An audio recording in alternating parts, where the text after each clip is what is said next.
नमस्कार दोस्तों, मैं भाषा और आप देख रहे हैं न्यूज क्लिक पर इंडिया की बात। आज स्टूडियो में 3 अहम मुद्दों पर चर्चा करने के लिए हमारे पास मौजूद हैं मुकुल सरल और मुकुंद झा।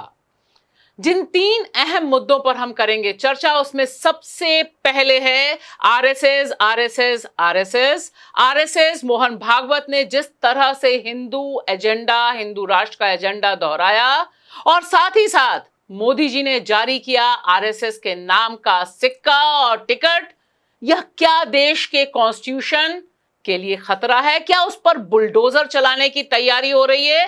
किस तरह से देखा जा सकता है इस अहम डेवलपमेंट को?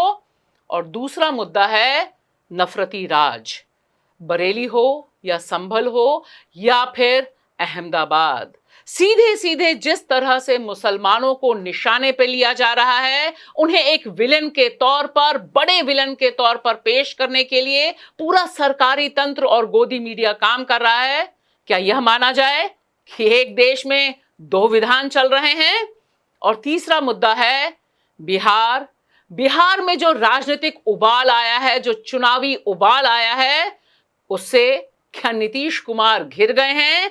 क्या होगा अगला कदम नीतीश कुमार का और किस दिशा में जाएगा बिहार का लंबा चौड़ा जो जमावड़ा है, उससे क्या निकलेगा हल? इन 3 सवालों पर हम करेंगे चर्चा। लेकिन सबसे पहला सवाल, आरएसएस ने 100 साल पूरे किए और इस 100 साल में जिस तरह का महिमा मंडन, जिस तरह का झूठ परोसा गया, सारे मीडिया के साथ साथ सोशल मीडिया, और इसका नेतृत्व किया देश के प्रधानमंत्री नरेंद्र मोदी ने। जिस तरह से उन्होंने 100 रुपए का सिक्का जारी किया और उस सिक्के में भारत माता और आरएसएस दोनों को एक साथ इंक्लूड किया सिक्के में, वह कैसे देखा जा सकता है? और साथ ही साथ दशहरे पर आरएसएस के मोहन भागवत सीधे सीधे कहते हैं हिंदू राष्ट्रीयता और हिंदू राष्ट्र का दोबारा एजेंडा सेट करते हैं। सवाल यह है कि सब लोग भूल गए कि यह देश अभी कॉन्स्टिट्यूशन यानी संविधान से चलता है और यह संविधान हमें गारंटी करता है कि भारत एक सेकुलर राष्ट्र है। क्या यह बुलडोजर चलाया जा रहा है? और 2025 में क्या देश के कॉन्स्टिट्यूशन के ऊपर आरएसएस का सिक्का चलेगा? क्या है इस पर पंच, बताएंगे मुकुंद। भाषा, जैसा कि अब सब जान रहे हैं, जो आरएसएस के 100 साल जो हुए हैं, 100 साल पहले आरएसएस क्या कर रहा था और आज क्या कर रहा है, उसमें बहुत ज्यादा फर्क नहीं है। आजादी से पहले भी उस समय आजादी के आंदोलन से पूरी तरह से गायब था और हिंदू राष्ट्र की वकालत कर रहा था। और मोहन भागवत ने कल नागपुर में जिस तरह से भाषण दिया, भारतीयता को उन्होंने हिंदुत्व से जोड़ने की कोशिश करी, ये दिखाता है। और दूसरी तरफ पूरे समाज को ही एक तरह नफरती एजेंडे में झोंकने की कोशिश हो रही है। जैसे कि हेडगेवार ने कहा ही था, एक समय ऐसा आएगा संघ को शाखा करने की जरूरत नहीं होगी क्योंकि पूरा समाज ही संघ बन चुका होगा। इस तरह की नैरेटिव बनाने की कोशिश हो रही है और दिखाने का भी पूरी तरह से प्रयास हुआ है कल। मुकुल, क्या है इस पे आपका पंच? भाषा, मेरा मानना है कि किसी को शक नहीं होना चाहिए कि इस समय हम आरएसएस या हिंदू राष्ट्र में रह रहे हैं उनके मुताबिक, और अब तो उनके नाम का सिक्का भी जारी हो गया है। लेकिन मेरा मानना यह है कि 100 साल के मौके पर जितना महिमा मंडन आरएसएस का हो रहा है, इस बहाने उतनी ही उसकी पोल भी खुल रही है और 2 नैरेटिव अब बरक्स आ रहे हैं और लोगों को ये छांटना होगा कि क्या इसमें सही है और क्या गलत। भाषा, इस पर क्या है आपका पंच? मेरा साफ मानना है कि जिस तरह से महिमा मंडन हुआ, जिस तरह से झूठ परोसने की कोशिश हुई और जिस तरह से आरएसएस को देश से ऊपर या देश के गाइडिंग फोर्स और वहां से ही देश को चलाने की पूरी की कोशिश है, वह संविधान पर और भारतीय लोकतंत्र पर दरअसल बुलडोजर चलाने जैसा है। और यह एक विचारधारा की लड़ाई और तीखी समाज में सामने उभर कर आ रही है।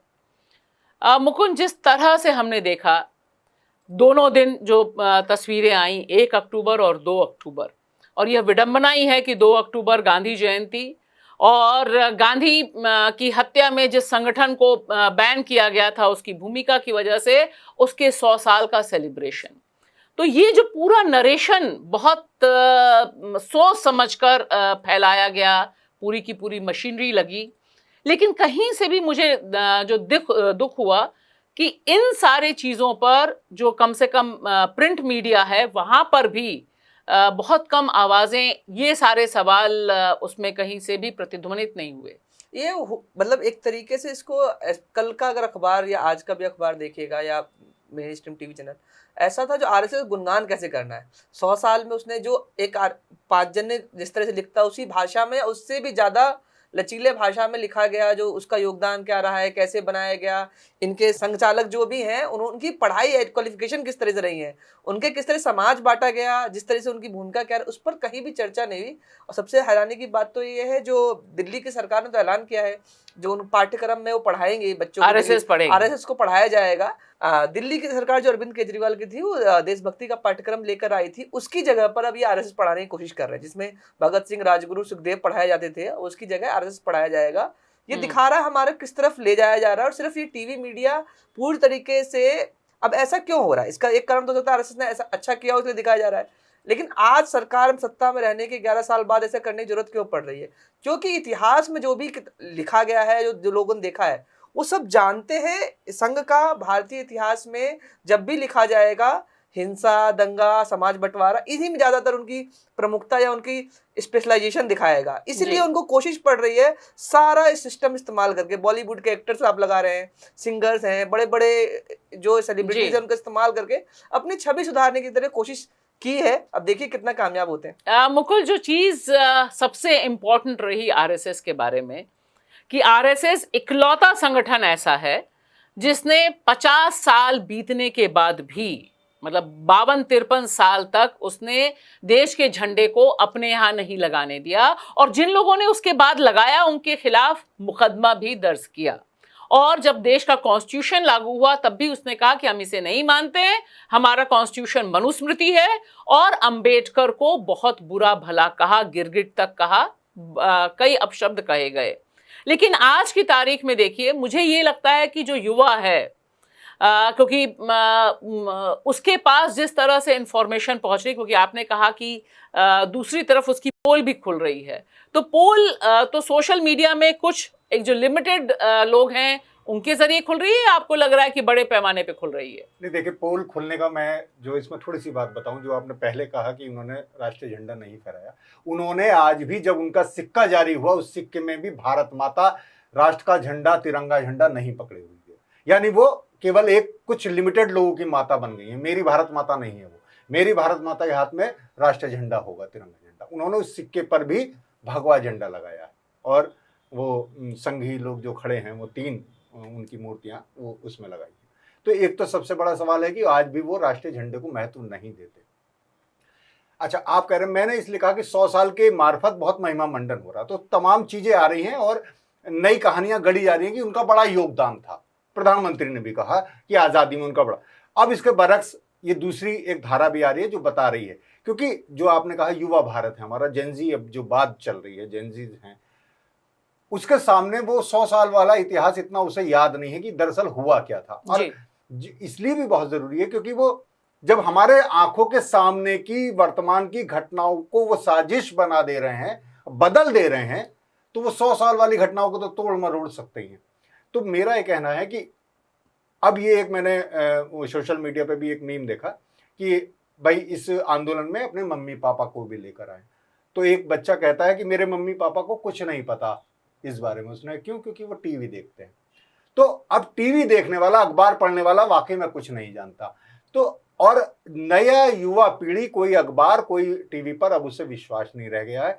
तो ये कितना भी नैरेटिव बनाए, तमाम देशों में बन रहे हैं नैरेटिव, गजा को लेकर कहाँ अखबारों में और वो छप रहा है, लेकिन लोग जा रहे हैं ना फ्लोटिला लेकर, लोग जगह जगह सड़कों पर है ना। तो मुझे लगता है कि इस मीडिया की वजह से तो कुछ नहीं होगा, लेकिन जो अब नया एक मीडिया बना है लोगों का, उसकी मार्फत इस पर बहस शुरू हो गई कि आजादी में क्या योगदान था और आजादी के बाद क्या योगदान। मुकुंद, क्या यही वजह है कि जिस तरह से बिल्कुल दो टूक शब्दों में मोहन भागवत ने जो जेनजी है उसे निशाने पर लिया, और यह संभवतः पहली बार मोहन भागवत के भाषण में जो नौजवान हैं उससे जो तकलीफ आरएसएस और बीजेपी को है वह खुलकर आई, और उन्होंने कहा कि दुनिया में कोई क्रांति आज तक सफल नहीं हुई है, और यह जेनजी जो है वो विदेशी एलिमेंट्स के जरिए प्रभावित हो जाता है। और उन्होंने एक कदम आगे और बढ़ा, और उन्होंने कहा कि नेपाल का जिक्र किया, बांग्लादेश का जिक्र किया, श्रीलंका का जिक्र किया, और कहा कि ये सब हमारे ही हैं। तो अखंड भारत उन्होंने स्टैब्लिश करने की कोशिश की, लेकिन जेंजी से इतनी मिर्ची लग रही आरएसएस को, जबकि जेंजी के बीच भी तो शाखाएं काम करती हैं। और ये जेंजी, उनको जेंजी प्रॉब्लम है जो सत्ता से मुखर होकर सवाल पूछ रहा है। और उन्होंने उसी भाषण में ये भी कहा है जो हिंदू के जो नौजवान हैं उनको तैयार रहना पड़ेगा समाज के अंदर, जब ऐसी सड़कों पर जब तांडव, उसके खिलाफ प्रशासन तो काम करेगा, समाज में हमें जागरूक होकर उसके खिलाफ लड़ना होगा। इसका मतलब क्या है, जो हम देख रहे हैं देश के तमाम हिस्सों में, जब भी कोई ऐसा डेमोक्रेटिक या कुछ भी प्रोसेस होता है तो सामने में राइट विंग एक फोर्स लेकर खड़ा हो जाता है। जैसे सीएनआरसी के समय जब हुआ, प्रशासन अपना काम कर रहा था, उसके सामने संघ से जुड़े संगठन जो भी थे उस प्रोटेस्ट के सामने काउंटर प्रोटेस्ट करने जा रहे थे।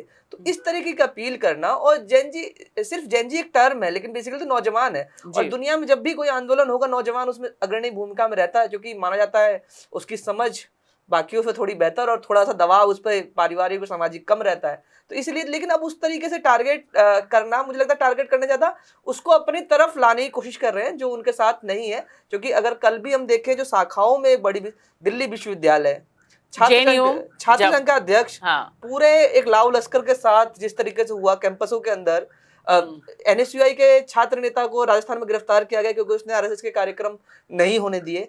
एक तरफ तो ये किया जा रहा है पूरी तरह, दूसरी तरफ हम जान रहे हैं विश्वविद्यालयों के अंदर एकेडमिक चर्चा किस तरह की रोक है। वही प्रशासन आपको एकेडमिक चर्चा बंद कमरों में नहीं करने दे रहा है, वही प्रशासन आपको खुलेआम। तो इसीलिए पूरे प्रशासन का तंत्र का इस्तेमाल करके अपनी छवि को और ज्यादा जनता के बीच में ले जाने की कोशिश है।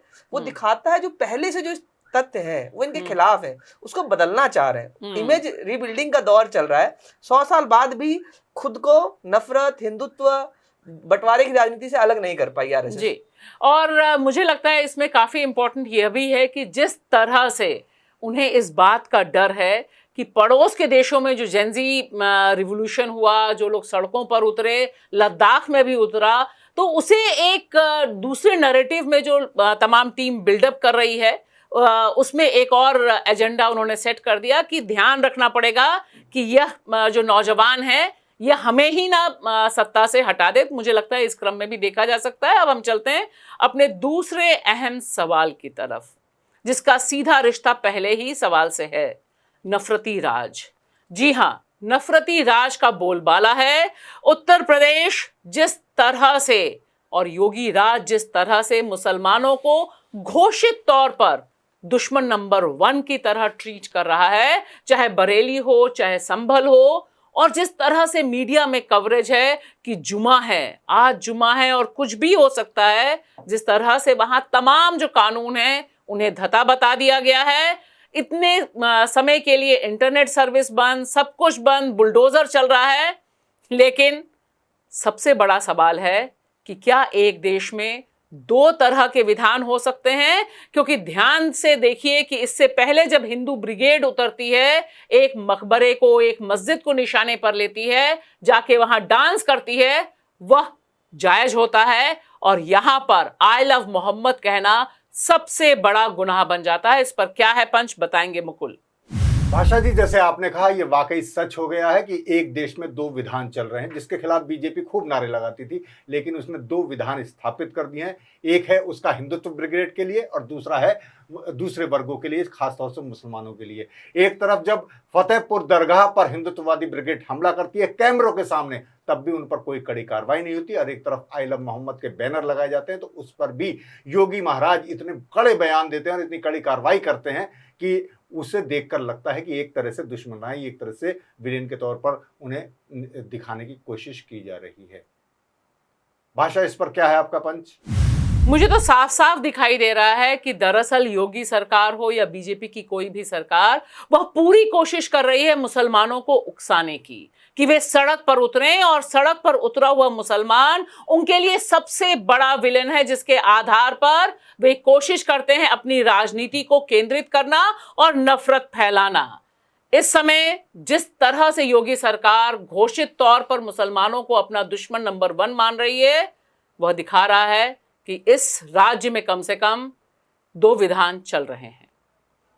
मुकुंद, क्या है इस पे आपका पंच? भाषा, इसको पूरी जो पूरा घटनाक्रम हुआ है उसको देख के साफ लग रहा है एक तरह के मैन्युफैक्चर्ड तरीके से चीजें हो रही हैं। हर बार पैटर्न एक जैसा होता है। आप मुस्लिम त्योहार इस बार भी जिस तरीके से आई लव मोहम्मद कई शहरों में पोस्टर लगाए गए, उसका पुलिस कार्रवाई हो गई। पुलिस उसको बार बार ये कहने की कोशिश कर रही है हमने सिर्फ उन पर कार्रवाई करी है जो अवैध जगह लगाए गए थे, गलत तरीके से जहाँ भीड़ इकट्ठा हुई थी। हालांकि सब जानते हैं त्योहारों में हर धर्म के लोग इकट्ठा होते हैं सड़कों पर, ऐसी कार्रवाइयां नहीं होती हैं। और ये पूरी हिंसा पैटर्न बरेली में, और उसके बाद कार्रवाई, उन्हीं को घर में कैद कर देना, निकलने नहीं देना, कर्फ्यू जैसी स्थिति बना देना, ये सब एक मैन्युफैक्चर्ड प्लान का ही हिस्सा लग रही है अभी तक तो। मुकुल, जिस तरह से मुकुंद कह रहे हैं उसमें काफी दम है कि एक मैन्युफैक्चर्ड है, ऐसा लगता है कि बिल्कुल सूट करता है सिस्टम को और योगी जी को। मैं यहाँ चाहूंगी कि थोड़ा सा इस पर भी बात हो, आप बताएं कि किस तरह से जो गोदी मीडिया है, जो कॉरपोरेट मीडिया है, 24 घंटे जो खबरें चलाता है, उसकी जो खबरें हैं, जिस तरह से हेडलाइंस हैं, जिस तरह से प्राइम टाइम डिस्कशन है, बरेली बरेली बरेली, जुम्मा जुम्मा जुम्मा, बुलडोजर चल रहा है, अरे वाह इस पे बुलडोजर चल रहा है। तो ये बड़ा अजीब नरेटिव मीडिया के जरिए है। नहीं, वो तो बिल्कुल, देखिए मीडिया की तो मैं शुरू से बार बार कह रहा हूँ कि इस मीडिया पर किसी को भरोसा नहीं रह गया है। ये दिन रात बनाया जाए, अब ये गोदी मीडिया के आरएसएस का मीडिया नफरती मीडिया हो गया है। हालांकि उसका एक फर्क पड़ता है, लगता है कि बहुत लोग टीवी देखते हैं और बहुत लोग खबरें पढ़ते हैं, अब भी पढ़ते हैं, लेकिन वो शुरू से खुद ब खुद भी हिंदुत्ववादी है और अब तो एक सत्ता के उसमें संरक्षण में वो काम कर रहा है। आपने देखा होगा किस तरह से विज्ञापन उसे मिल रहे हैं, कितना पैसा उसे मिल रहा है, करोड़ों रुपए वो कमा रहे हैं और एंकर भी कमा रहे हैं। तो आप हिंदू त्योहार पर देखिए कैसे खुशी की लहर दिखाई जाएगी आपको कि दुर्गा पूजा हो रही है, ये यात्रा निकल रही है, वो यात्रा निकल रही है। लेकिन अगर ईद उल मिलादुल नबी पर, 12 वफात पर कोई अगर सड़क पर आ जाए, पोस्टर बैनर लगा दे, तो उसे किस तरह से डरावना बनाया जाता है, ये एक पूरा का पूरा वो सिस्टम है। उन्होंने नवरात्र में भी तमाम जगह आपने देखा होगा, इंदौर में और उसमें, कि हमने मुसलमानों का बहिष्कार कर दिया, मुसलमान कर्मचारी तक नहीं होगा। आपने देखा कि गरबा में आपका एंट्री नहीं होगी, गरबा में आपने मुसलमानों किया, आपने दलितों को के साथ भी भेदभाव किया।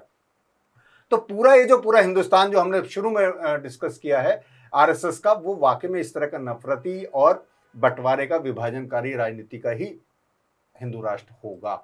वो उसी की छवि दिखाई दे रही है। और उसमें कौन बड़ा चैंपियन है, मोदी जी या योगी जी, उनमें एक होड़ लगी हुई है, या हेमंत बिस्व शर्मा या धामी, वो लगातार ऐसे बयान दे रहे हैं कि हम 7 पुश्ते याद दिला, यानी आप भड़का रहे हैं लोगों को, शांत करने की बजाय आप भड़का रहे हैं। और एक तरफ आप एक वर्ग पर कार्रवाई नहीं करते और आप एक तरफ उन पर कड़ी कार्रवाई करते हैं, गिरफ्तारियां करते हैं। और एक तरह से जैसे आज जुमे की बात की, आज भी बरेली में मतलब ये समझिए इंटरनेट बंद हो गया है। ऐसा किया जा रहा है कि जुमा ना हो गया, कोई वैसा कोई मुश्किल का समय हो गया, अरे एक नमाज पढ़नी है। लेकिन मुझे लगता है कि आप जो कह रही हैं वो चाहते हैं कि मुसलमान सड़कों पर उतरें, चाहे वो वक्फ का मुद्दा था चाहिए, और मुसलमान अभी समझदारी दिखा रहा है और वो उस तरह से उनके झांसे में नहीं आ रहा है, क्योंकि वो चाहते हैं कि वो उतरें और हम उन्हें फिर क्रश करें। लेकिन मुकुंद, जो दूसरी तरफ तस्वीरें आ रही हैं, जैसे बरेली का ही अगर हम संदर्भ लें, जो विपक्ष से जुड़े हुए सांसद हैं, विधायक हैं, वो जाना चाह रहे थे। हमने देखा कि कांग्रेस के सांसद को हाउस अरेस्ट कर लिया, चंद्रशेखर रावण जो नगीना से सांसद हैं उन्हें हाउस अरेस्ट कर लिया, और तमाम और जो पॉलिटिकल पार्टीज़ के लोग वहाँ जाना चाह रहे थे ताकि एक डायलॉग हो।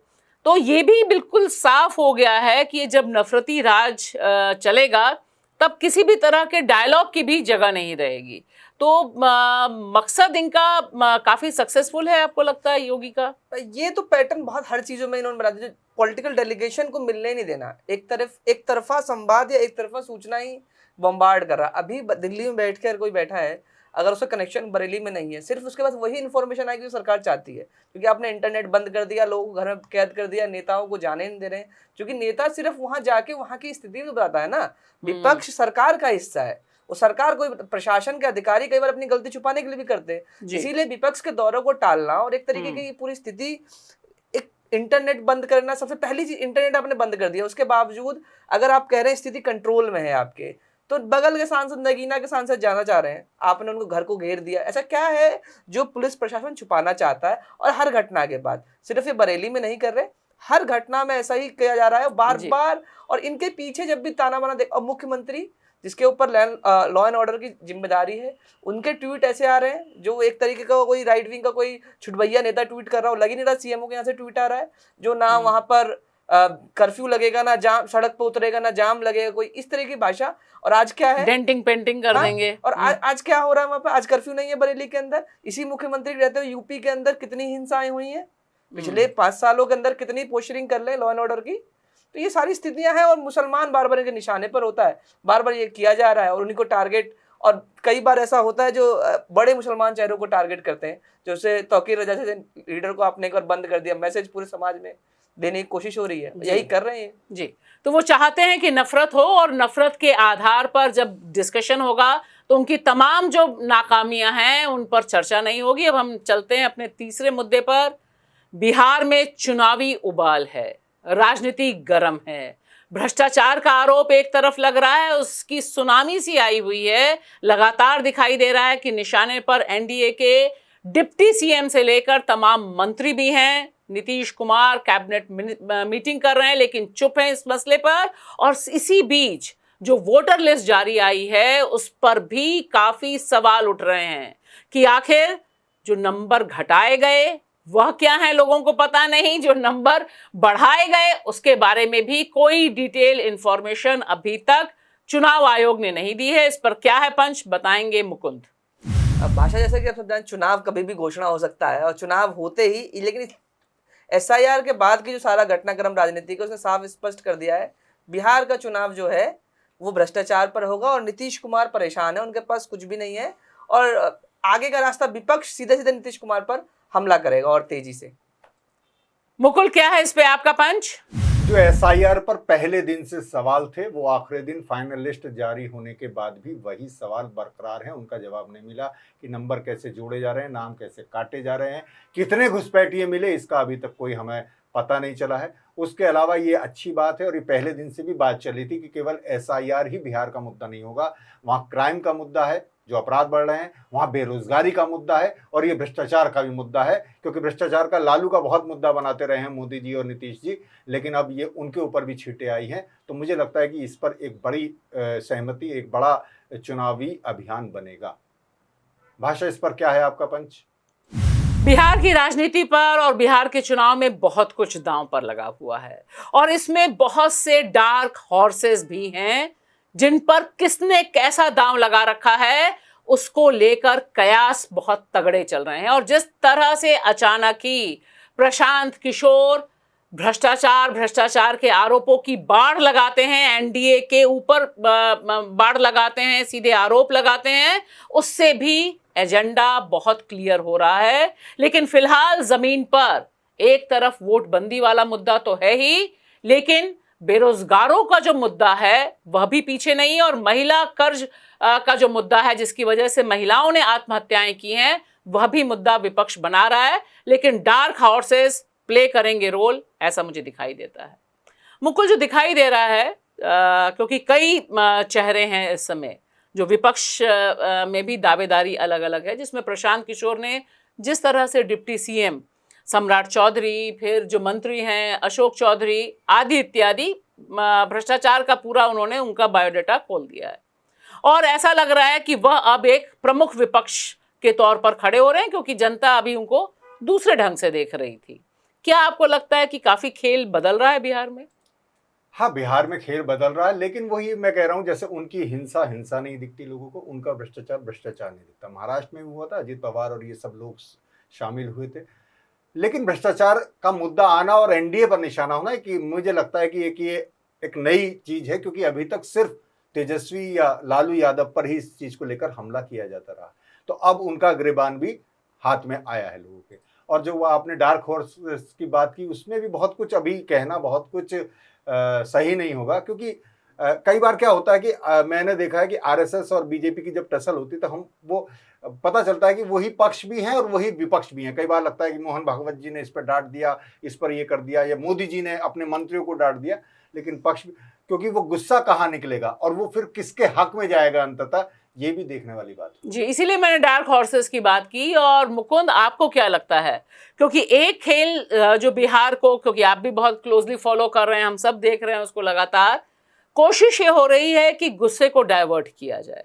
और जैसा मुकुल इशारा कर रहे हैं कि भाई पक्ष भी मैं ही हूँ, विपक्ष भी मैं ही हूँ, मैं ही तुम्हारे मुद्दे उठाऊंगा और बाकी सारी पॉलिटिकल पार्टीज बिल्कुल रद्दी हैं, सिर्फ मैं ही हूँ। और वो बहुत मीडिया के चहेते भी हैं प्रशांत किशोर, सारे, एक सांसद नहीं, एक विधायक नहीं, लेकिन आप देखिए सारे चैनल्स में prime time discussion, interviews, detailed interview चल रहा है।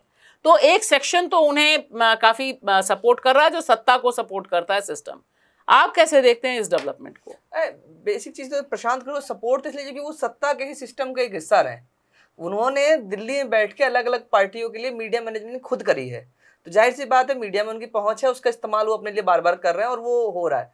बिहार में जो अभी हो रहा है उसमें साफ दिख रहा है प्रशांत किशोर अभी तक जो थे एक सिर्फ यात्राएं कर रहे थे और इस तरीके से, अब लेकिन उन्होंने सांगठनिक स्तर पर भी काम करना शुरू किया है और संगठन ही बना रहे हैं। लेकिन जैसे आमतौर पर चुनाव से पहले एक स्थिति लग जाती है, अभी कभी भी चुनाव घोषणा हो सकता है, लेकिन बिहार का चुनाव अभी भी पूरी तरीके से खुला हुआ है, कौन किस पोजीशन में कुछ आइडिया नहीं लग पा रहा है दूर दूर तक। बीजेपी की स्थिति भी अगर आप देखें तो यही है, पवन सिंह जिस पर लोकसभा में उनको चुनाव हराने के आरोप लगे, सिर्फ एक सीट नहीं कई सीटों पर, और उन्होंने खुलकर हमला किया एक दूसरे पर, वो पवन सिंह बीजेपी ने उन्हें शामिल किया है जी, खुद से बुला अमित शाह जी के साथ, अमित शाह के शामिल किया, उपेंद्र कुशवाहा से माफी तक मंगवा ली। ये दिखा रहा है जो उनको भी समझ में आ रहा है। प्रशांत, एक चीज तो है जो प्रशांत किशोर को जब सबसे बड़ा वोटर बेस किसमें दिख रहा है आपको? सबसे बड़ा वोटर बेस दिख रहा है जो अपर कास्ट के डोमिनेंस वाली कास्टें हैं, चाहे राजपूत हो, भूमियार हो, यंग जनरेशन, जिनको लगता है नीतीश कुमार ने लूटा है, बीजेपी और एनडीए ने मिलकर लूटा है, उसको एक अल्टरनेटिव मिल चाहिए था प्लेटफॉर्म, जो नीतीश पीके प्रोवाइड कर रहे हैं बिहार के अंदर। अपोजिशन के भी, अब अपोजिशन का यहाँ माइनस पॉइंट ये है जो प्रशांत किशोर ने जो इशू कॉइन किया है उस पर ही आप डिस्कशन कर रहे हैं। एजेंडा एसआईआर के बाद, एसआईआर विपक्ष का उठाया हुआ मुद्दा था, लेकिन भ्रष्टाचार के जितने खुलासे हुए हैं वो प्रशांत किशोर कर रहे हैं जी। प्रशांत किशोर जिस तरीके से कर रहे हैं, डेटा के साथ कर रहे हैं, और सत्ता के मंत्री, कई मंत्री घबराए हुए हैं, अगला नंबर किसका खोल दे वो डर रहे हैं, मानहानि तक करने से डर रहे हैं। तो जितने उन्होंने खुलासे किए कई मामलों पर, कोई खुल के प्रशांत किशोर पर अटैक करने की स्थिति में नहीं है जी। और अपोजिशन उसके इर्द गिर्द ही दोबारा से नैरेटिव गढ़ने की कोशिश कर रहा है। चलिए देखते हैं कि बिहार किस तरफ बढ़ेगा, क्योंकि अभी वोटर लिस्ट का मामला भी पेंडिंग है, सुनवाई और अभी होनी बाकी है, और चुनाव आयोग से भी विपक्ष लगातार मांग कर रहा है कि और क्लीन होकर आए। अभी क्लीन नहीं है, दरवाजे बंद हैं, और उधर राजनीति तो उबाल पर होनी है, चुनाव किसी समय भी घोषित हो सकते हैं। आप सबका बहुत बहुत शुक्रिया।